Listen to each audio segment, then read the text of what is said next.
हमेशा कोशिश करो कि जो भी आप कर रहे हो उसके साथ साथ में कुछ और भी करो। Don't sit idle. कि खाली बैठ गए ना, और एक बार खाली बैठने की आदत अभी इस एज में पड़ गई तो आगे जाकर के आपसे काम ही नहीं होगा। आप समझ रहे हो? ऐसे बहुत सारे लोग हैं और इंडिया में तो भरे पड़े हैं। गलत टाइम पे खाली बैठने की आदत पड़ गई। अब खाली बैठने की आदत पड़ेगी तो आपको सर्कल कैसे लोगों के साथ में बनेगा? वो लोग जो खाली हैं, वेले हैं। अब वेला आदमी क्या करेगा टाइम को पास करने के लिए? टाइम पास करेगा। टाइम पास कैसे होता है? पत्ते खेलेगा। पत्ते खेलेगा, सट्टा लगाएगा, उल्टे सीधे काम करेगा, राइट? ये सब मिलता जुलता है, पत्ता, सट्टा, सुट्टा। इन टा से बच के रहो जी आप। समझ आ रहा है मैं क्या कह रहा हूं? Does it make sense? कि अगर आप खाली हो गए, चॉइस आपके हाथ में है। एक ऐसा करियर चूज कर लिया जहां पर कि आप गए, कुछ क्लासेस अटेंड करी और उसके बाद में खाली हो। अब आप कह रहे हो कि यार सही है, खाली टाइम है तो अब टाइम पास करो। This is one option that you have got. Second option क्या है कि खाली टाइम है, इसको यूटिलाइज करो। Let me do something to make myself better, not just in terms of education but overall. Most important advice मैं आपको ये दे सकता हूं based upon my understanding and experience कि कभी भी खाली मत रहो, कुछ भी करो। कुछ ऐसा हो सकता है जो आपके करियर से बिल्कुल भी रिलेटेड नहीं है लेकिन आपका मन कर रहा है अंदर से करने का, और उसमें कोई बहुत बड़ी इन्वेस्टमेंट नहीं है, ना टाइम की ना पैसे की। फॉर एग्जाम्पल, स्टीव जॉब्स का नाम सुना है आप लोगों ने? तो he was in one of the best universities in the world, और उन्होंने साथ साथ में क्या किया था पता है किसी को? कैलीग्राफी। कैलीग्राफी। अब सोचो कहां है connection? He was not in an art college but he was learning calligraphy. लेकिन आगे जाकर के जब उन्होंने अपने डॉट्स को कनेक्ट किया, इसको बोलते हैं कनेक्टिंग द डॉट्स, तो उनको पता लगा कि इसका बहुत बड़ा हाथ था उसमें। ठीक है? तो ये छोटी छोटी चीजें होती है लाइफ में जो आपकी पर्सनालिटी को एक अलग लेवल पे ले जाती है। चाहे वो कुछ भी हो, मतलब एक आप ये भी कह सकते हो कि दोस्तों के साथ में घूमना ही है तो उसको भी टाइम पास करने के मोटिव से मत घूमो, कुछ सीखने के मोटिव से घूमो। आप समझ गए ना? मतलब कि अगर दोस्तों के साथ में बैठ करके सुट्टा भी मार रहे हो तो वहां पे भी अपना माइंडसेट ये रखो कि यार मैं अपना टाइम पास नहीं कर रहा हूं, टाइम को यूटिलाइज कर रहा हूं। Why not? This is the way of thinking जो आपको बहुत आगे ले जा सकता है लाइफ में। बिकॉज टाइम पास इतना गंदा वर्ड है, दैट मीन्स कि आप डल हो गए। There is nothing like time pass for me in my life. Everything is utilisation of time. कुछ भी कर रहे हो, कुछ ना कुछ सीख रहे हो, समझ रहे हो कि मतलब कभी खुद ने ज्यादा पी ली या किसी दोस्तों ने ज्यादा पी ली तो देखो पी करके आदमी कैसी कैसी हरकतें करता है। समझ रहे हो?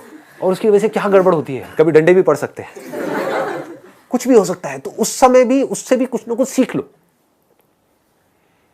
कुछ नए दोस्त बनाए हैं अपने कॉलेज में तो वहां पर भी कुछ सीखो। तो आप क्या करोगे? आप सुनोगे उनकी बातों को, आप समझोगे, आप उनसे बात करोगे। और हर आदमी को ऐसे लोग अच्छे लगते हैं जो उनसे बात करें, ना कि अपनी अपनी बोलते रहे, है कि नहीं? मतलब सबको अच्छा लगता है कि वो सुने बैठ करके। ये जो चीजें हैं छोटी छोटी होती हैं, लेकिन अगर आपका सीखने का माइंडसेट है और आप 24 घंटे इस तरीके से कुछ ना कुछ सीख रहे हो ना, तो यू वुड नोटिस कि आप धीरे धीरे अंदर से बेटर होते चले जा रहे हो। कि मतलब सिर्फ आप एक कॉलेज से डिग्री लेकर के नहीं निकल रहे हो, but you are becoming a better human being, a better person, जो बहुत बड़ी चीज है। एक तो है कि आप एक डिग्री लेकर के निकल तो आए, लेकिन पर्सनालिटी आपकी वैसी की वैसी है जब आप कॉलेज में गए थे, या माइनर चेंजेस आए। एक आप पूरे तरीके से ट्रांसफॉर्म हो गए कि आपको अगर कोई हर 1 साल बाद मिलेगा तो मिल करके क्या कहेगा? अगर वो कह रहा है कि यार तू वैसा ही है बिल्कुल, तू बिल्कुल नहीं बदला, तो समझ जाओ गलत ट्रैक पे जा रहे हो। लोग इसको कॉम्प्लीमेंट समझ लेते हैं। This is not a compliment. मतलब पहले भी थके हुए थे, अभी भी थके हुए हो, पहले बेवकूफ थे, आज भी बेवकूफ हो। मजा इसमें आना चाहिए कि कोई पुराना आकर के आपको मिले, कोई पुराना स्कूल का दोस्त आकर के मिले, वो कहेगा भाई क्या हो गया तेरे को, मतलब तू तो बिल्कुल ही बदल गया है, तू तो बिल्कुल ही बदल गई। समझ गए? इसका मतलब आपने कुछ सीखा है, आप उससे अलग बने हो, जैसे आप थे आप उससे कुछ बेटर हो गए। तो ये सिर्फ अभी के लिए नहीं है, कि अभी आपकी एज है 18 साल 19 साल, तो ये अभी के लिए नहीं है, पूरी लाइफ के लिए। लेकिन पूरी लाइफ के लिए ये टिके कैसे रहोगे इस थॉट के ऊपर जिसकी मैं आपको बात कर रहा हूं कि कुछ ना कुछ सीखते रहना है। अगर आपने भी नोट किया होगा तो आज से 4 साल पहले जो मेरे सेशंस देखे होंगे और आज जो सेशंस देख रहे हो उसमें आपको जमीन आसमान का फर्क मिल रहा होगा। तो क्या हो रहा है, कभी सोचा है? मैं कॉन्स्टेंटली ग्रो करता चला जा रहा हूं।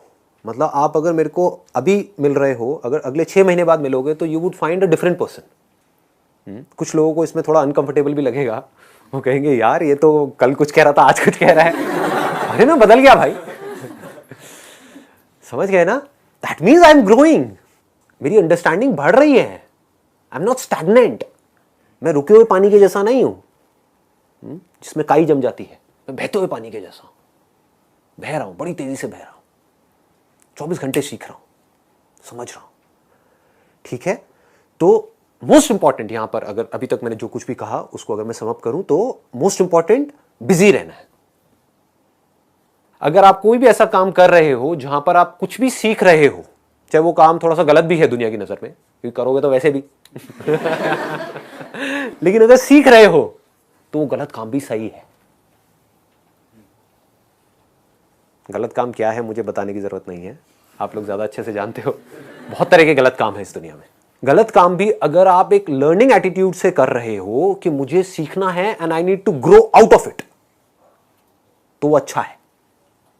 और एक सही काम भी बस करने के लिए कर रहे हो तो बेकार है। कि घर वालों ने कहा है कि ये करियर चूज करो और पढ़ो, तो हाँ बस घर वालों ने कहा है तो मैं पढ़ रहा हूं, पढ़ करके मेरे को नौकरी लग जाएगी, ये हो जाएगा वो हो जाएगा, सब बेकार है। ठीक बात है ना कि आप सही काम तो कर रहे हो लेकिन उसका फायदा क्या है if you not charged about it, if you not excited about it, है ना? तो होगा क्या कि अगर ये सीखने वाला एटीट्यूड होगा तो you will never get stuck in your life. आप कॉन्स्टेंटली आगे आगे आगे आगे बढ़ते चले जाओगे, ग्रो करते चले जाओगे।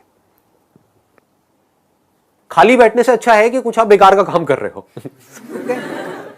अगर कुछ नहीं है करने के लिए तो जा करके अपने घर से निकल जाओ। घर से मतलब घर छोड़ना नहीं है। आगे घर वाले मेरे पास आ जाए, कहेंगे कहाँ है जी हमारा बच्चा, मेरी बेटी कहाँ है? घर से निकल जाओ का मतलब कि घर में बैठे हुए हो, थके हुए टीवी देख रहे हो, उससे अच्छा है कि बाहर बैठ जाओ जा करके, और जा करके बैठ करके लोगों को ऑब्जर्व करो। देखो लोग क्या कर रहे हैं, कैसे कर रहे हैं, क्यों कर रहे हैं। जो आप बनना चाहते हो, जो आप बनने वाले हो, जो वो बन चुके हैं, उनको देखो, बहुत कुछ सीखने को मिलेगा। समझ पा रहे हो? जैसे फॉर एग्जाम्पल आप एक इंजीनियरिंग कॉलेज में हो तो आप क्या बनने वाले हो? इंजीनियर बनने वाले हो। इंजीनियर बन के क्या करोगे? क्या करोगे? किसी ना किसी मल्टीनेशनल कंपनी में जाओगे, एज अ सॉफ्टवेयर इंजीनियर वहां पे काम करोगे, वहां बाहर जाकर के बैठ जाओ। देखो उन लोगों को जो वहां पहुंच चुके हैं, जहां पहुंचना चाहते हो, जा करके उन लोगों से बात करो। बात तो कर ही लेंगे, बात करने में क्या दिक्कत है? लंच ब्रेक होती है, उसके टाइम पे सब लोग बाहर आते हैं, करते हैं, बैठते हैं, तो उनसे बात कर सकते हो। ज्यादा नहीं, आपने 2-4 लोगों से भी बात करी तो कितना कुछ सीखने को मिल सकता है।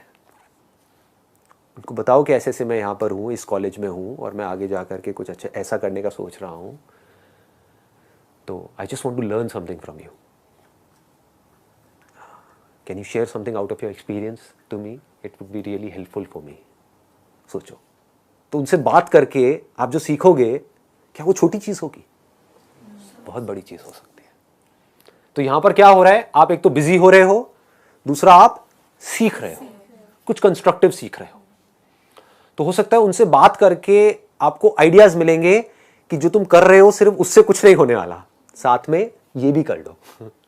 तो now you have an as.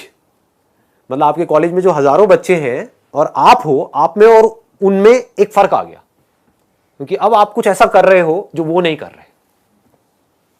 शायद वो समझ नहीं पा रहे, वो देख नहीं पा रहे, बट आप देख पा रहे हो, आप समझ पा रहे हो। तो इस तरह से आप अगर अपना ये माइंडसेट बना सको कि मुझे, चाहे मैं कुछ भी कर रहा हूं, एक तो मेरे को हमेशा अपने आप को बिजी रखना है और कुछ ना कुछ सीखते रहना है, सीखते रहना है, सीखते रहना है, then you will keep on growing and then this growing will become your habit. आदत पड़ गई, जैसे हर एक की अपनी एक आदत पड़ जाती है, वो आदत इसी एज से पढ़नी शुरू हो जाती है, आदतें अभी से पढ़नी शुरू हो जाएगी। अभी अगर आदत पड़ गई कि यार बस मेरे को ना कहीं से कंफर्टेबल लाइफ मिल जाए, समझ गए, गए पूरी लाइफ के लिए। मिल भी गई तब भी मरे, नहीं मिली तब भी मरे। नहीं मिली तो रोते रहोगे, और मिल गई तो कंफर्ट जोन में चले जाओगे, और कंफर्ट जोन बड़ा बोरिंग होता है। ये अभी आपको मेरी बात समझ नहीं आएगी, लेकिन जब आने वाले 10 साल बाद आप अपने आप को देखोगे, अगर एक कंफर्ट जोन में पहुंच गए, तब आपको रियलाइज होगा कि यार लाइफ कितनी बोरिंग है। रिपीट होने लग जाती है लाइफ, सेम रूटीन चलने लग जाता है। शुरू में कुछ दिन तक बड़ा अच्छा लगता है, नई कंपनी में गए, नई जॉब, नए लोग, ये हो, फिर जैसी रूटीन में जाते हो सब बोरिंग लगने लग जाता है। Make growing your habit. If that is your habit, अगर वो आपकी आदत बन गई है, तो अब आप कुछ कमाल के बन सकते हो। अब आप कुछ ऐसे बन सकते हो जिसको देख करके the whole world will be proud of you. चलो दुनिया को भी छोड़ो, दुनिया whether they will be proud of you और not, but you will be proud of yourself, most important.